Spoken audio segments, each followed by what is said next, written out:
So what is an API? In simple words, API stands for Application Programming Interface.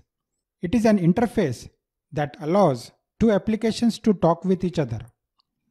To understand this concept better, let us have a look at this diagram. So here we have a client which can be a web application running on a laptop or a mobile device, or it can be a mobile application. Let us call this as a front end. On the other hand, we have a server also called as a back end. So now the question is how the front end can communicate with the back end. So this is where the API comes in picture.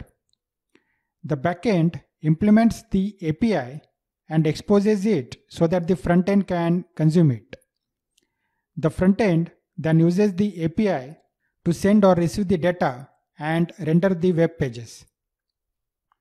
For example, when you open the Facebook application and when you log in, you are basically using the Facebook API that authenticates you and then sends back your data to the browser application.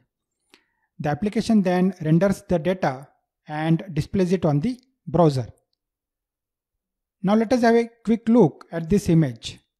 Just by looking at it, you can guess the role of the API. Now the question is, why to use API?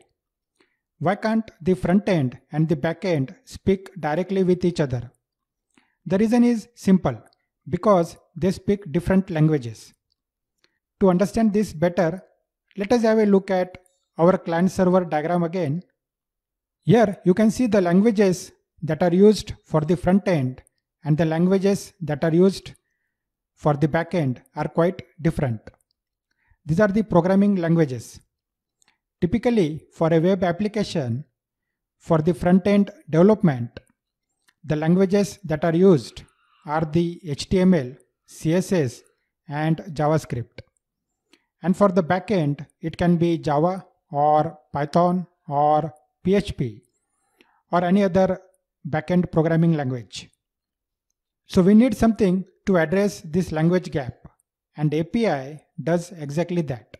It provides a common interface which can be understood by both the front end and the back end. Now let us have a look at a different scenario which is very popular. So here, let us say we have a client application. Let us say we have this flight booking website called expedia.co.in. Now here, if I search for a flight from Mumbai, which is in India, to New York, then it will show me the flight information from different airlines. For example, the United Airlines, the British Airways, and then the Etihad Airways and Lufthansa Airlines. Now the important point here to note is that Expedia is not an airline company. They do not operate any airline.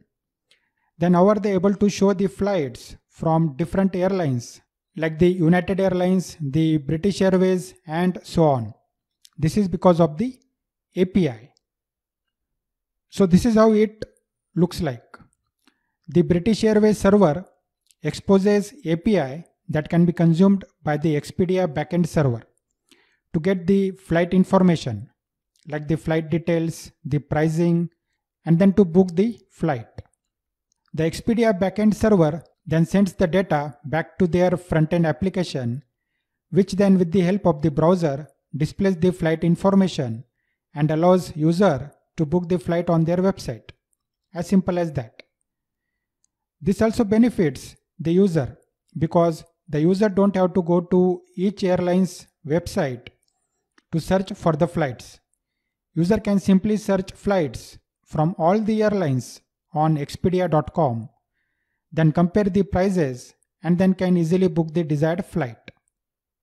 Now let us have a look at another popular scenario, that is social login.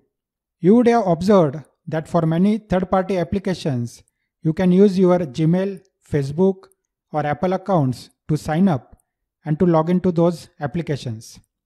For example, LinkedIn, Postman, Spotify, Domino's, Kayak, and so on. So for these applications, you can use your Gmail, Facebook, or Apple account to sign up and to log in. You don't really have to create an account separately on these applications.